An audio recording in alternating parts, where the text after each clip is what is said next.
멀지 않은 곳에서 사격 소리가 들리더니 큰 폭발음과 함께 화면이 연기로 뒤덮입니다. 레바논 남부 알마 알샤브, 하마스를 지지하는 시아파 무장 세력 헤즈볼라를 향한 이스라엘 포탄이 기자들 있는 곳에 떨어졌습니다. 로이터 통신의 카메라 기자가 사망하고 AFP 통신, 알자지라 방송 등 다른 기자 6명도 크게 다쳤습니다. 전쟁 후 레바논 지역에서 기자 사망은 이번이 처음인데요. 이스라엘 측은 즉각 유감을 표했습니다. 다음은 유엔 주재 이스라엘 대사가 사건 이후 인터뷰한 내용입니다. 며칠 전 가자 지구에서 숨진 기자의 장례식, 피로 물든 프레스가 지킨 종이가 동료 기자의 손에 들려 장례식장으로 향합니다. 가자 당국은 며칠째 공습으로 가자 지구에서만 적어도 언론인 8명이 숨졌다고 밝혔습니다.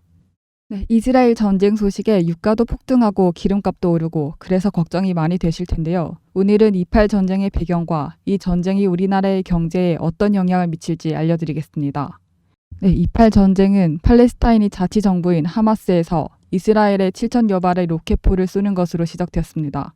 언론에서는 이스라엘이 하마스의 공격을 알지 못했기에 기습 공격을 당했다고 하는데 이스라엘은 7,000명 가량의 직원에 관련 예산만 3조 원이 들어가는 모사드라는 이름의 대외 정보기관을 갖고 지고 있는 나라입니다. 우리나라 국정원 예산이 1조 정도이기 때문에 엄청나다는 걸 알 수 있는데요. 그렇다면 왜 이스라엘은 하마스의 공격을 알면서도 당해준 걸까요?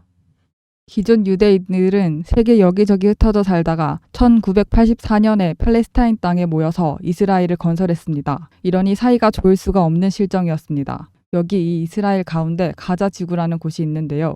이곳에서 팔레스타인의 무장단체인 하마스가 지배하다가 무력 시위를 하게 된 것입니다. 여기서 이 전쟁이 우리랑 무슨 상관이야? 상관이 없는 거 아니야? 하고 생각하실지도 모릅니다.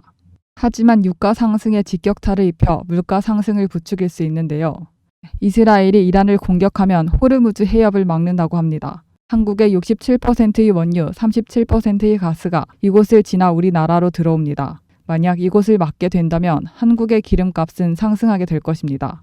여기서 잠깐, 부자들은 뉴스만 보고 넘어가는 게 아니라 사회적 이슈가 있는 곳에 돈이 몰릴 수밖에 없다라는 기본 원칙을 알고 있습니다. 그래서 이 2.8 전쟁 뉴스를 보면서도 2.8 전쟁 관련주가 뭐가 있을까? 이렇게 자동적으로 생각을 하고 있을 텐데요. 그래서 제가 여러분들을 위해 준비했습니다. 저에게 구독이라고 문자 보내주신 분들께 이렇게 종목명 그리고 매수가를 얼마대에 매수해야 되는지 그리고 목표가는 어느 정도 달성하면 매도해야 되는지 그 부분을 무료 추천주로 문자로 보내드립니다. 뉴스를 투자 목적에 맞게 바라보게 하면서 수익 내는 연습을 시켜드리는 건데요. 2.8 전쟁의 추이가 우리나라 원유 가격과 금값에 영향을 미치는 판국이므로 앞으로 뉴스들의 촉각을 다퉈야 하는 상황입니다. 10월 전쟁 관련주는 이만큼 올랐습니다. 하지만 전쟁 관련주만 사면 모두 돈을 번다?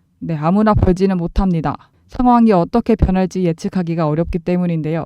일례로 흥구석유는 휴전 소식이 뜨자마자 10분 만에 20%가 폭락하는 모습을 보여주었습니다. 그래서 여러분들께 수익 내는 연습을 시켜드리겠습니다. 010-8464-0106 여기로 구독 문자 보내주시면 전쟁 관련주 안전 수익 전략을 문자로 알려드립니다.